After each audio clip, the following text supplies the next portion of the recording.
Hello there, I'm Nadine Blaney. Welcome to Media Week. Well, ahead on the program, iconic Australian record label Alberts is snapped up by international giant BMG. And all the winners in the latest radio ratings, including Nova Entertainment gaining ground in Sydney. Our co-host James Manning, editor and publisher of Media Week, of course, is here to take us through all of those stories and more. But first, outdoor company Adshel was formed in 1997 as a joint venture between APN News and Media and Clear Channel. And it now sits alongside the Australian Radio Network as one of the two revenue streams driving APN, following, of course, its recent sale of its regional newspapers. Well, CEO Rob Atkinson started in the outdoor sector with Clear Channel back in 2005, and he moved to Adshel as CEO 5 years ago. Rob joins us today to talk about the latest sector revenue figures and to look to where out-of-home advertising could be heading. Welcome to the program. Good to have you here. So out-of-home ad spend continues to climb. Second quarter revenue looks like growth will be up pretty close to 20%. So give us some perspective on Adshel really sharing in those good times. Yeah, we're having a purple patch as well. The sector feels like it's going to have sustained growth for quite a while.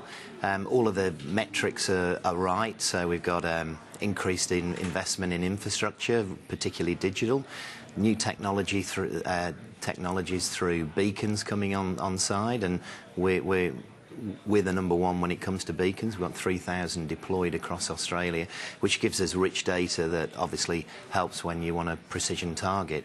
So I think you add that to the fact that populations are increasing in Australia. The public infrastructure investment that's huge at the moment around things like light rail and also the road reserves, and the fact that mobile is turning out-of-home into a transactional medium all bode well for the future, really. How much market share do you think that Adshel has? Well, we're number 3 or 4 in the sector at the moment, with sort of 17-odd%. But that's steadily increasing, particularly in our segment of the market, which is roadside other, which pitches us against buses and JCDecaux. As Nadine mentioned, you're one of radio and out-of-home have been identified as the drivers for the future for APN. Does that sort of indicate they'll be looking to maybe grow that share, expand the business? Does that put a little bit of added pressure on you too to sharpen up? Well, you could argue it puts pressure and focus, but in fact that actually is an advantage, because there'll be more scrutiny about how we're performing, but also, of course, increased investment, whether that's through acquisition or whether it's through organic growth. We've got to look at all the different opportunities that are available in the market, and also take learnings from our other shareholder, Clear Channel, who are obviously global. There's great opportunities to share best practice and to get learnings from those markets as well, around Europe and the Middle East, and, of course, more importantly, the US. It's a very competitive space. What are the risks, I guess, from competitors and disruptive technologies as well? I know that you've really harnessed digital. That's obviously, really but you've always got to think there's something coming over your shoulder, don't you? Yeah, I think you do always have to consider what's out there, but actually we're quite complementary to most other media, and we work hand in hand with many others. So radio's a good example. You talked about our sister organisation, ARN. We've worked quite closely with that company over the last 3 to 6 months, and actually got away some quite interesting campaigns which use the beauty of sight and sound, of radio and out-of-home actually working in a synergistic way.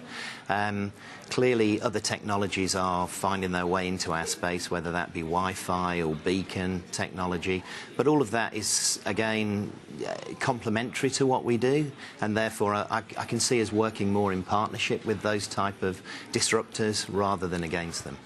What sort of initiatives could there be around the corner, you think, that'll be coming that we're maybe not seeing now, that will help secure your future growth and get involved? I think you'll see more. I think you'll see more joint ventures with data providers. I think clearly new technology in the form of Wi-Fi is heading into our space and has been, in fact, been here for a while in other markets.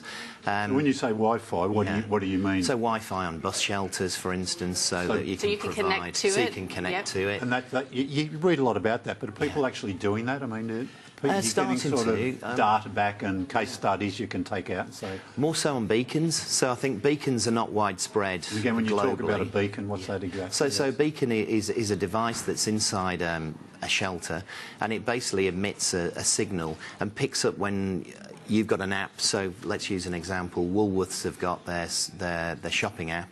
If you've got Bluetooth enabled, we can actually pick up that person as they pass that shelter and either push notification to them, or more importantly, just hear where they are at that point, so we can journey map where people are. And the important thing there isn't just where they are at that moment in time, it's where they've been and where they're going to. Amazing. So it's really interesting. It's sort of Big Brother-ish, I must say, however. Obviously, digital and all those new technologies are so important. Is there any spot for static advertising still? Very much so. I mean, if you look at the growth in the last 12 months, it has predominantly come from digital. But static is still holding its own. It's pretty flat, but it's not going significantly backwards. And we're actually seeing interesting clients coming to the static space, like Spotify, hipages, Xero. So clients who traditionally haven't perhaps use static or what I call legacy business are actually coming into the space because they still value reach and frequency. And if you think about it, out-of-home is really the last, or I call it the ultimate broadcast medium. It's not fragmenting in any way, so you know those clients still need big reach, big numbers, and so I think there is room. And another initiative that I think is quite interesting is it doesn't all have to be technology-led. If you think about on our static panels at Adshel, we've actually introduced segmentation around ethnic minorities, and actually we've got a big uplift in advertising spend around communities such as the Indian community, Pakistani, Chinese, because you're getting a lot of telcos, a lot of entertainment and media like SBS, who all want to hit that particular market, and we're able to actually show them where they live, where they work, and where they play. So it's very targeted toward a certain demographic in a certain area. Yeah, interesting. So it's quite interesting. I think we had, maybe last time you were on the show, we actually did a report with Rob from On Location. I think it was at Sydney's Town Hall Station. That's right. One of those station takeovers, and they're still really stunning when you go down and see all the possibilities one advertiser can get. Is that still really popular? But it seems a lot of work. Is that...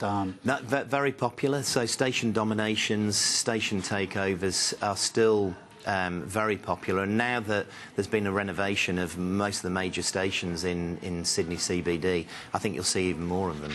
Yeah, and they're sort of limited to rail because you get it's that, in closed and all environment. that passenger, all That's the right. pedestrian traffic. I guess they really work.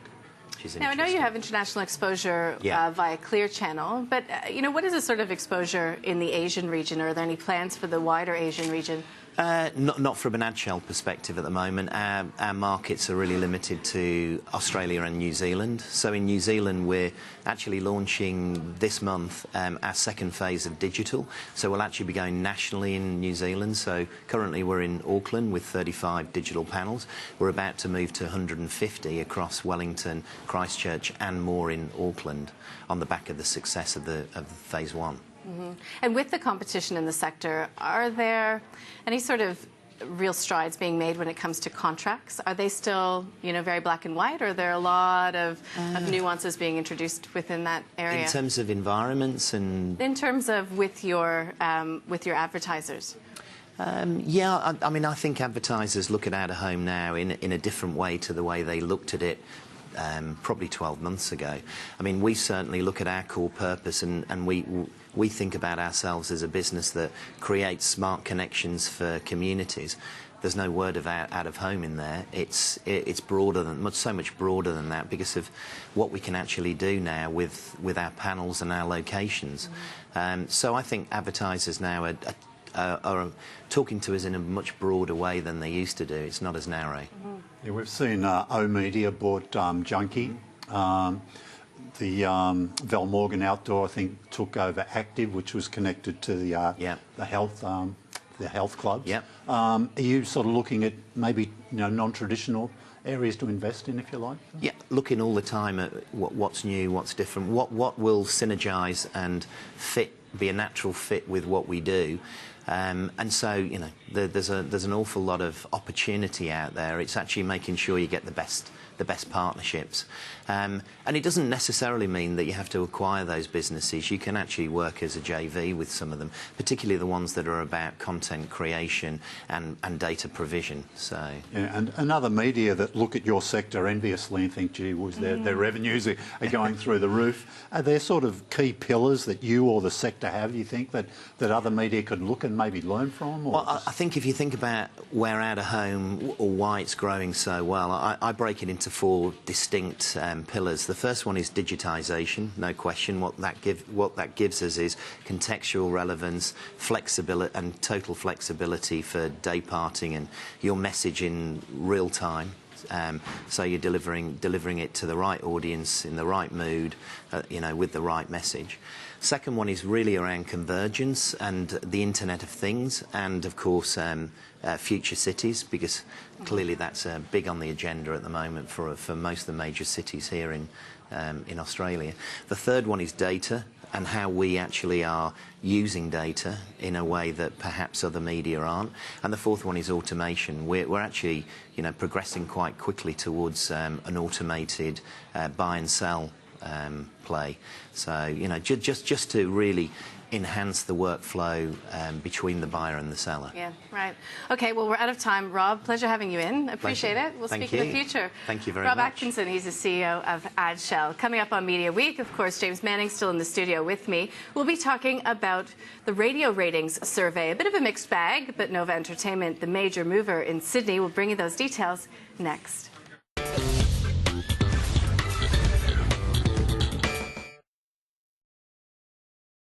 Have you ever looked for a hotel online? Did you notice that there are so many different prices out there for the exact same room? Trivago searches hundreds of websites at the same time and shows you the most popular hotels. You can then easily compare all the hotel rooms that meet your search criteria and find the room that is ideal for you. Remember, Trivago shows you all the different prices for the exact same room. And that's how you can be sure that you find your ideal hotel for the best price. Hotel Trivago. You need a website. Why not do it yourself? With Wix, you can create your own professional website. Choose a template, change your text, add one of our images, or upload your own. And just like that, you've got your own stunning website. It's no wonder that with our 3.52% variable rate, Mortgage House is kicking goals with home buyers. 3.52%! Score with our 3.52% variable rate. Put it on the house. Call Mortgage House on 133 144 or go to mortgagehouse.com.au. In 1 hour, you and your family will be forced to flee your home. In 2 hours, in screaming crowds, you will lose your child. In just 1 minute, you can help, and we urgently need you to. Girls like Monica need you. She has seen horrors no child should see. Horrific screams haunt her. Escaping his living hell, Joseph lost his mother, lost grip of her hand. He's scared he'll never see her again. Please give $13 a month to help those who have lost everything. These families have done no wrong. When people have nowhere left to run, UNHCR protects them. When children feel no one cares, we help them. We make sure they get food, water, medical care. That can be the difference between life and death. Please call 1300 66 5545 now. Give $13 a month to help those who have lost everything. Flying fox! Blue skies! White knuckles! With P&O, you'll have so much to share. The $1 deposit sale is now on. Hundreds of cruises on sale. Go on, book now. For parents, all parents, the first time and second time.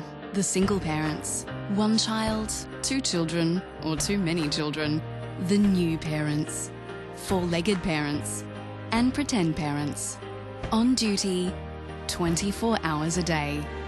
With innovative features, the mid-size XC60 and 7-seat XC90 by Volvo makes parenting look easy.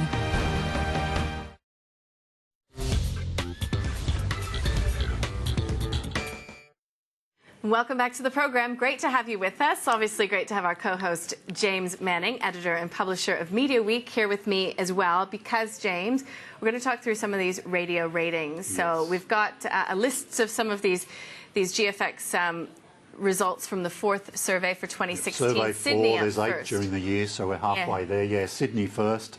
Look, no one ever talks about 2GB because there's never much competition in that AM space, and they just dominate it. The focus is always on how the FM stations are competing with each other. You would think, too, sorry to interrupt, but the election would help the likes of a 2GB as well. Yeah, perhaps, but they're always up there. They ebb and flow a little bit, but they're always way in front. Great survey for Nova Entertainment. Their Smooth FM brand's the #1 FM in Sydney now. They managed that once last year, I think, maybe even twice. And Nova Entertainment had a big jump with Fitzy and Whipper, those sort of really becoming quite high-profile breakfast hosts.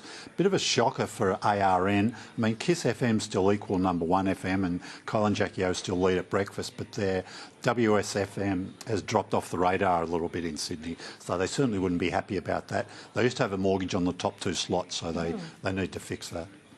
How about Melbourne? What's going on there? Yeah, again, Macquarie media station down there, 3AW, look, doesn't get a lot of media play because it always really dominates down there. The FM race is where sort of the competitive action is. Great for Southern Cross Austereo, #1 and 2 with Fox FM, and Triple M down there doing really well. ARN's Gold's doing pretty well, but their breakfast show, their new breakfast show, really needs to get a bit of a hurry on, as does the Kiss brand down there. Yeah, they've had no success with the breakfast shows down there, so it's going to be a real focus for them for the rest of this year. And in Brizzy? Brisbane, yeah, look, wasn't great for ARN again. They lost the top spot up there at 97.3. It's been #1 for about a year and a half now up there, so Nova's moved well ahead this survey and taken that top spot. Ash, Kip and Lutz, the trio there that host the #1 breakfast show, which is really behind that good result for them. And Adelaide? Adelaide, yeah, look, Nova Entertainment again, you know, they own the AM talk station down there, 5AA. That did really well. Nova's still doing very well. It's the #1 FM breakfast down there, but it was one of the bright spots for ARN, though. Their mixed brand down there has crept back into top spot. So it was a bit of an issue for them last year, and they've seemed to have made the correction. And out the far west in Perth? Yeah, look, in Perth, again, it's a market shared by Nova Entertainment and Southern Cross Austereo with the Mix and Nova brands over there. Mix is #1 overall. Nova Entertainment, or Nova, the local station, has got the hottest breakfast show there. 6PR, the Macquarie media station over there, had a reasonable survey. They've had a couple of tough, good ones. Breakfast with Steve Mills and Basil Zemplis had a good lift for them. Maybe we should try to get somebody from radio in shortly to talk about some of these. Yeah, it's great to have them there talking through some of these surveys as well, it's getting a bit of perspective. Okay, James. Other news, we've got Kerry and Ryan Stokes celebrating. Why are they doing so? Yeah, look, Seven launched it's not a big deal in the world of TV, but a special news service dedicated for Gold Coast listeners. Okay, so it's 7 Gold Coast News. They used to get the Brisbane Bulletin in there. Channel 9's been doing a local Gold Coast news for a while, so 7 launched their own this week. We're not talking massive numbers. I think 7 won the first night where they went head-to-head with 9, but it was about just over 40,000 viewers. So it's not massive. You think in the Sydney and Melbourne news market, you're really going for audiences of around about 300,000. But it all adds on to your total. And it was worth a party, let's just absolutely, say. Yeah. Okay. Fairfax Media's Brisbane Times is launching one of those My campaigns. Yep. This one, it's called My BT. Yes, yeah, My BT on the Gold Coast. They've also done My BT in Toowoomba. And this is sort of crowdsourced content, if you like. It's where readers can send in their own stories, their photos. The editors at Fairfax Digital's Brisbane Times, they go through and curate that feed and put up what they think's worthy. Now, just switching venues, I guess, or markets, BMG is taking over J. Albert and Sons. It's 131 20-year-old business. Yeah, look, it's a massive brand. The family's been running it ever since, and the family's still involved.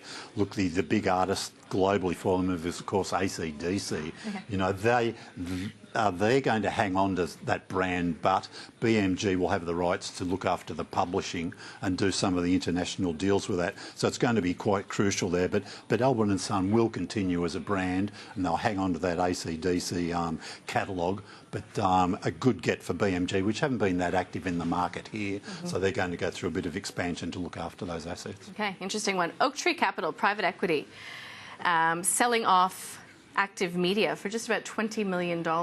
Yeah, look, we just had Rob on the show, of course, talking about the sector. That it's the Fitness First health clubs. It's been part of that. They've hived this off. It sort of ran all the advertising screens in the Fitness First clubs. I think Captive audience. Yeah, absolutely. The Fitness First magazine, which goes to the Fitness First membership. So it's a big. I think this was sort of shopped around the outdoor companies. Val Morgan Outdoors very aggressive, trying to build their digital screen presence, if you like. So they've been able to add, it's about 4,000 digital screens. So they've bolted that onto their existing signage around the country, and it makes them a bigger player in the space. And we've also got an appointment coming through at MediaWorks and NBCU. What's that one about? Maria Mahoney's taking over. We had a story a couple of weeks ago on the launch of Bravo in New Zealand.